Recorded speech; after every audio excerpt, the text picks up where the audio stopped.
In this video, I just want to show you a few ratios of distances, sizes of objects that might inform you a little bit about how big our universe is, and restricted here to just the solar system, really. But if we'd start off by thinking about, some people used to think that the Earth was flat before the Greeks and that time period, even earlier. But you go outside, you look around, you see the horizon, and you don't see a curved Earth. So what could be the cause of that? Well, let's take a look here about the radius of the Earth divided by the height of a person. And I've approximated this, a basketball playing person, 2 meters tall. And the radius of the Earth, 6378 kilometers. Before we do this division, we need the same units. We can't divide kilometers by meters and get a sensible answer. So on the top here, I'm converting. So I take 6378 kilometers multiplied by 1,000 meters per kilometer, and the kilometer units cancel when we do that. And this produces 6,378,000 divided by 2, and we get 3,190,000 roughly. That's how much larger the Earth's radius is than one person.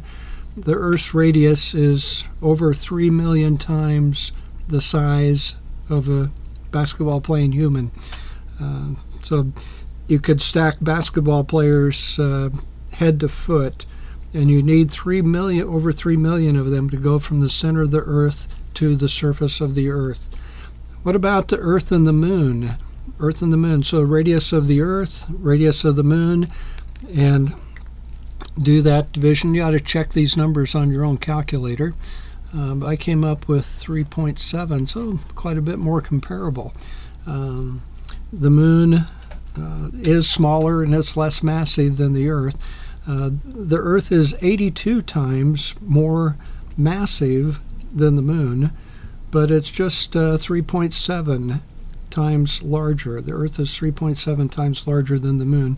And of course that has to do with volume, depending on the cube of the radius, and also the elements that compose the Earth and Moon. That's beyond the purpose of this video.